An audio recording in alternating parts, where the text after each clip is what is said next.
What's up guys, my name's Brandon and today I'll be showing you more than 20 tips to improve your battery life on iOS 12. I get the question all the time on social media and in real life. People always ask me, how do I prevent battery drain? How do I get the most out of my battery? Why is it not lasting as long as it should? So in this video, I'll be sharing all of the tips and tricks I know to help make the most out of your iPhone or iPad's battery life on iOS 12 specifically. All right, so let's kick things off with the number one tip, the first tip that I give anybody that has a question about battery life, and that is disabling notifications for applications that you don't need notifications for. So if you get constant notifications on social media, if like from Instagram, if somebody likes your picture, if you get a retweet or a favorite on Twitter, those are notifications that you don't really need to know via a notification. So you should disable those. And the same goes for any type of game or just anything in general that you don't absolutely need a notification for. So obviously if you get a text message or a phone call, you're going to want the notifications for those, but you can see right here, stuff like Facebook, I don't need notifications for that. Fantasy football, I don't need notifications for that. Fortnite, I don't need notifications for that. And you can see I just completely customize the type of notification that I get for everything. So for instance, for mail, I don't want any kind of sound. I don't want any banners or notification center or lock screen notifications. All I want is a badge to show me how many emails I have. And like I said, you should go into each application specifically and set a specific type of notification you want. So like for instance, for YouTube, if somebody uploads a video, I may not want a banner or a lock screen notification or a sound for that, but I would like to see it at least in my notification center and possibly get a badge on the YouTube icon. So my main tip here is just to turn off notifications for applications like social media applications, games, anything that you don't absolutely need a notification for. The next tip is not something actionable that you can do, but it's something where you can actually look into where your battery life is going, and that is by visiting the newly redesigned battery section in your settings. So if you scroll down here, you can basically see what is using up most of your battery life. And this is great insight to have because this will show you, what's taking up the most battery, what you should cut down on, and really just a lot of details that is important for battery life. You can see I had a lot of activity here around 1 p.m. So if I click on that, I can see what was using the most battery life at that certain time in the day. And you can see it says 56% was on the home and lock screen. So that means at some time around 1 or 2 p.m.,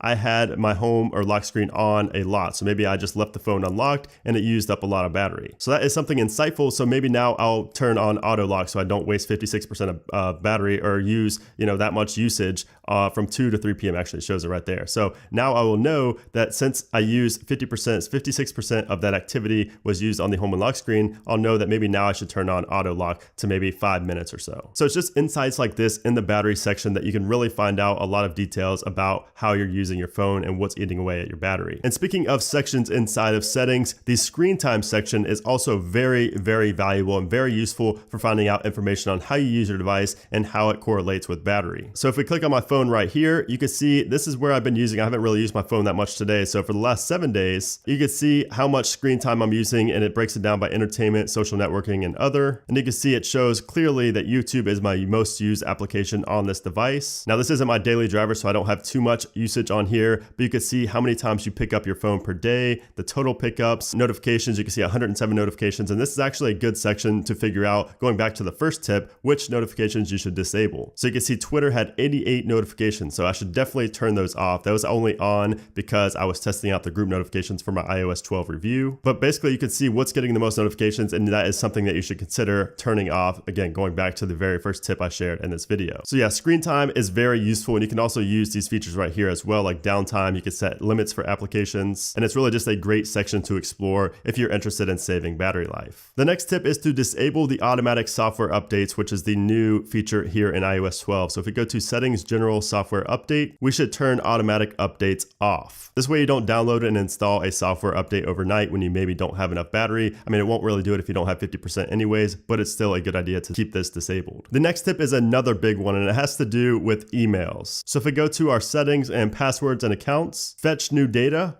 you want to turn push off for this, and this is going to prevent any emails from getting pushed to your device, which means it's going to be constantly checking for emails time and time again. Especially if you get a lot of spam emails, you definitely should turn push off. And then you should also go down to fetch and either keep this on manually or hourly. Once again, this means that your iPhone will not be constantly fetching for new data, new emails, new whatever, and it's going to have to refresh manually. So basically, like for mail, if you go into the mail application, it's going to refresh just by going into the mail application. So you don't really need it to fetch. So this is a very important tip tip if you do get a lot of emails. Definitely keep fetch on manual or hourly at the worst, and then turn push off. The next tip is one that I have been preaching for years now, and people still don't seem to understand that killing applications is not good for battery life. When you kill your applications, that means that your phone is just gonna have to use more power to pull that application back up the next time you want to open it. So it really makes no sense to kill your applications, especially since Apple is so good with RAM management and keeping these applications open in the background. There's really absolutely no reason to kill your applications. All it's gonna do is drain your battery. Now, if you just don't like all of those cards being there, you can maybe kill your applications maybe like once or twice a month, if ever. So once again, this is a tip that I've been preaching forever, but it still seems like people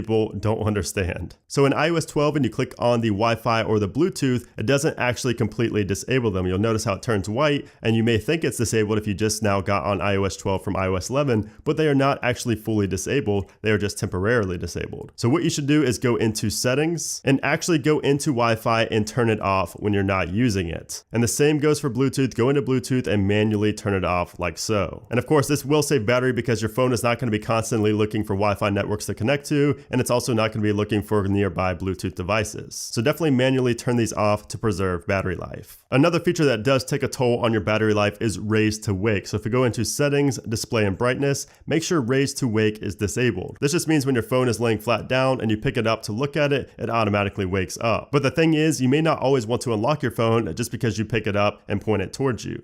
You may just be picking it up from a store and then you're going to leave, but it makes it, unlock. It wakes the device up. It doesn't unlock it, but it wakes the screen up and it uses that screen time, which will eventually eat away at battery. Raise to wake is not going to drain a ton of battery just because it's only going to wake the device up, the screen up on the lock screen. So it's not really going to take up too much battery, but over time it will, add up and it will eventually, be a reason that your battery is not performing as well as it could be. Another big one that I've been preaching for a long time is to disable vibration. So go into settings, sounds and haptics, and disable vibrate on ring and also vibrate on silent. Vibrating is definitely something that does eat away a battery, and this has been proven for years because it has to use the motor inside of the phone to actually vibrate. So if you're going to keep vibrate on, at least just do vibrate on silent. This just makes the most sense. Vibrate on ring really makes absolutely no sense to have enabled. And me personally, I always have vibrate even on silent disabled, but it is up to you with what you want to enable. Just know that vibrating no matter what will eat away a battery. So if we go into our Siri and search settings, there are a couple things in here that will eat away at your battery. The number one thing is listen for Hey Siri. This is something that you want disabled unless you just use it like every single day. You're gonna want this disabled because you don't want your iPhone constantly listening for this phrase. And sometimes you'll even say something that sounds like that phrase right there, but it won't actually be Hey Siri. Another thing that you should disable are all of these Siri suggestions right here in search and lookup and on the lock screen. What these are is if you go to the home screen and swipe down, these are the Siri suggestions right here. And unless you use these all the time, you should definitely disable this because it does eat away at battery. It uses up more resources in your phone to give you suggestions based on,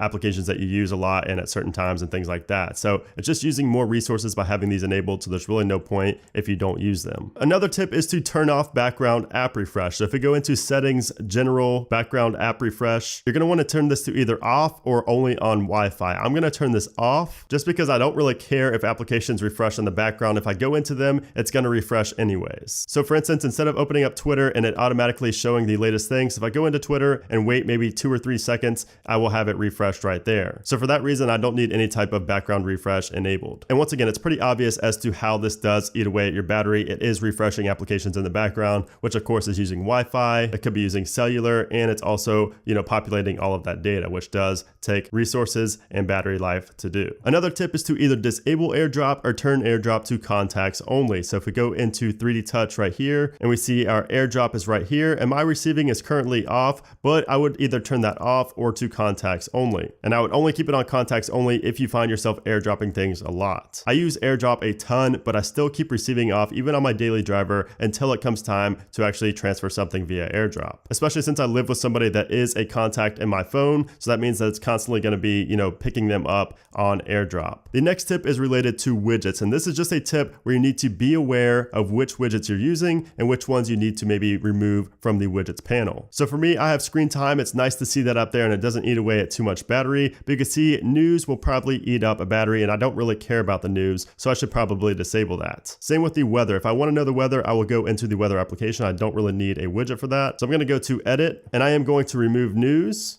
and I'm going to remove weather. And there we go. Now my widgets are not going to be constantly fetching for that data and using up battery life. So just be aware of your widget usage inside of the widget panel. The next tip is another big one, and this takes place inside of privacy, location services, and you may want to look into disabling location services. Unless you share your location with somebody in iMessage, you should turn this off. And if we go down to system services, significant locations, put in your Touch ID or Face ID if you need to, and turn this off. If you have this enabled, it's basically just going to be tracking you everywhere you go, and obviously that is going to be eating away at battery life. So definitely disable this. There's really no reason to have significant locations on, but if we go back, there is a reason to have location services on, just not if you don't use, Find My Location inside of iMessage. And also if we go back into system services and go down, you also want to disable all of the product improvement settings right here, and you could even disable some of these if you don't use these on a consistent basis. And me personally, I use all of these except for I don't really care about location-based alerts, I don't really care about Apple ads, and I don't really care about location-based suggestions. So I'm going to disable those three, but the other ones I will leave enabled since I do use those. So you're just going to have to tailor this to your actual usage and your liking on your phone. But it is definitely something very important that you should configure to save battery life. If you go into settings, general handoff, you should disable handoff if you do not actually use it. So for me, I actually use this because I do have multiple Apple products, I have multiple iPhones, I have an iMac and a MacBook as well. So handoff is actually useful for me. But if you don't actually have any other Apple products, or if you just don't use handoff in general, definitely disable this so it's not looking for those other devices. The next tip takes place inside of wallpaper. So for wallpapers, you want to avoid using any kind of live or dynamic wallpaper. You want to just stick to a still wallpaper for the background and also for your lock screen. And this should be pretty self-explanatory, especially for the live wallpapers. These just use a lot of CPU, and it doesn't really make any sense to do that because it will eat away at your battery. The next tip is to utilize low power mode when necessary. So if we go ahead and enable it here inside of our control center, you can see that it will disable mail fetch, background app refresh, automatic downloads, and some visual effects are reduced or disabled in low power mode. Continue. And a lot of those things we've actually already changed manually, but it is very useful to use this in addition to airplane mode when you're maybe traveling, or if you don't have signal, or just any time where you're really running low on battery, or you're just going to need your battery for a long time and you know you're not going to have a charger in sight. And as I just mentioned, you should also utilize airplane mode when necessary as well, especially when you are flying or when you're just in a remote area with bad signal and it's constantly going from 3G to 1 bar. It's just going to use a lot of data and also a lot of battery. So definitely utilize airplane mode when necessary. If we go into our settings, display and brightness, auto lock, we want to turn auto lock to never. So I use never just because I know I'm always going to lock my phone. I'm never going to leave my phone unlocked. But if you do think that you're going to leave your phone unlocked, at least have it on 5 minutes at the lowest. I mean, that is the maximum you can do here, but it just doesn't really make any sense to do like 30 seconds or a minute, because you maybe could be reading an article or some comments or something like that, and that's going to take you more than 30 seconds or a minute to read, and it really makes no sense to have your phone locked and you have to unlock it and use all that battery just to get back to where you were. So I would turn auto lock on either 5 minutes or never to prevent that from happening. And the final two tips are not going to be anything you change on your phone, but they're just going to be more practical and just really some advice that you should take into consideration. And the first one seems pretty obvious, but I see people not doing it all the time, and that's that you should charge your phone whenever it is convenient. Even if you're on 90% or if you're on 85%, plug your phone in, charge it when it's convenient, and you're gonna thank yourself later when you can't charge your phone and you're only on like 5% battery. If my phone is not 95 to 100% and there is a charger nearby and I'm not doing anything and I know I'm gonna be going out later, I will definitely hook my phone up and charge it just to get to 100% because I know I will thank myself later. And the final tip is to make sure your battery doesn't need replaced, and this mainly applies to older devices. And actually, if you go into settings, battery health, if your maximum capacity is low, like in the 80%, there could be something wrong with your battery. Now, I would not worry at the 90% range, but if it starts getting lower than that, that means that there is some wear on your battery and it could actually be dying before the percent actually hits 0. So this is something you should really only consider when you've tried everything and nothing is improving your battery life. Your battery still dies prematurely. You still don't,